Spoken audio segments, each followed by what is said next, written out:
ओम शांति। बाबा हम बच्चों को सहज राजयोग सिखाने आया। फिर भी सहज होते हुए हमें राजयोग कठिन क्यों लगता है? इससे पहले वीडियो में हमने 6 विशेष कारण जाने और उनके निवारण जाने। आज आगे से 7वीं बात, स्वमान की कमी। योगी को यह नशा चढ़ जाना चाहिए कि हम योगी हैं, हम योगेश्वर के बच्चे हैं। इस नशे से जीवन में रुहाव समा जाता है और आत्मा लौकिकता से मुक्त हो जाती है। यह स्वमान दैहिक संबंधों के आकर्षण को निरस कर देता है। ममता की रस्सियां टूट जाती हैं।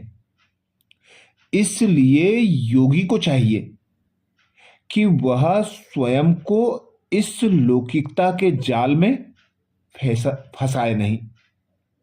स्वमान में रहने से आत्मा स्वयं को भरपूर महसूस करती है। इसलिए उनकी बुद्धि दूसरों की कमजोरियों की ओर नहीं जाती। वह दूसरों को देखने में ही अपना समय नहीं गवाता। 8वीं बात, समर्पणता का अभाव। जब से शिव बाबा ने हमें अपनाया, हमने अपना सब कुछ मन से उसको समर्पित कर दिया। अब ये तन मन धन परिवार व्यापार नौकरी संपत्ति हमारी नहीं। योगाभ्यास में यह बात परम सहयोगी है कि हम अपने को संपूर्णतया समर्पण कर दें। सब कुछ होते हुए भी स्वयं को ट्रस्टी समझकर चलें। इससे ममत्व दूर होगा और बुद्धि हल्की होगी। मनुष्य यह भी भूल जाता है कि हम जिसके बने हैं वह बिगड़ी को बनाने वाला है। अगर हम उसी को अपनी समस्या सुपर्द कर दें तो वास्तव में समस्याएं रुई की तरह उड़ जाएंगी। 9वीं बात, सहयोग। योगी संसार को स्वर्ग बनाने में जितना सहयोगी बनता है उतनी ही स्वर्ग की याद उसके मन में स्थिर रहती है।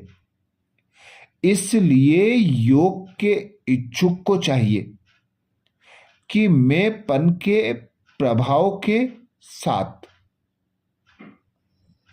बाबा कहते, इसलिए योगी को चाहिए कि मैं पन के अभाव के साथ ईश्वरीय कार्य में सहयोगी बने तो सहज ही ईश्वर के प्रेम का पात्र बन जाएगा। परंतु विशेष रूप से समय पर जो आत्माएं सेवा में सहयोगी बनती हैं उन्हें ईश्वर की ओर से सहयोगी भाव का वरदान प्राप्त होता है। अगली बात, संग का प्रभाव। हर पुरुषार्थी को स्वयं को देखना चाहिए कि वह शीघ्र ही दूसरों के प्रभाव में तो नहीं बह जाता। हमें अपने श्रेष्ठ व्यक्तित्व के बहाव में दूसरों को बहाना है। जब हमारी स्वयं की रुचि व्यर्थ की ओर होती है तो बरबस हम कुसंग की ओर खींचे चले जाते हैं। अगर हमने निर्लिप्त होकर व्यवहार चलाना नहीं सीखा तो हम भी यंत्र तंत्र प्रभावित होकर अपनी ऊंची स्थिति से नीचे आते रहेंगे। अगली बात, दृढ़ता की कमी। यह अटल सत्य है कि अगर किसी राही को अपनी मंजिल पर जाने का दृढ़ संकल्प है तो उसे कोई बाधा रोक नहीं सकती। अगर योगी अपने सामने कुछ दृढ़ लक्ष्य बना ले तो कोई भी विघ्न उसे निरंतर योगी बनने में रोक नहीं सकता। इसलिए तीव्र पुरुषार्थी को चाहिए वह अपना प्रतिदिन का योग लक्ष्य निर्धारित करे। अगली बात, एकांत। योग को सरल बनाने के लिए प्रतिदिन कम से कम 15 मिनट खुले आकाश और शुद्ध वायु में एकांत में रमण करें। इससे अवश्य ही स्व उन्नति, विश्व सेवा व उमंग देने वाले नए विचार आपके मन में प्रवाहित होंगे। एकांत में अकेले होकर शिव बाबा से रूरियान करने से जो आनंद व ईश्वरीय सुख प्राप्त होगा वो योग को सरल बना देगा। अंत में हम यही कहेंगे कि जीवन में संतुष्टि के लिए वह कठिन परिश्रम करे। मेहनत से पलायनता योग को कठिन बनाती है। योग द्वारा अखुट खजानों की प्राप्ति के लिए जीवन से सुस्ती व अलबेलेपन का त्याग कोई विशेष महत्व कार्य नहीं।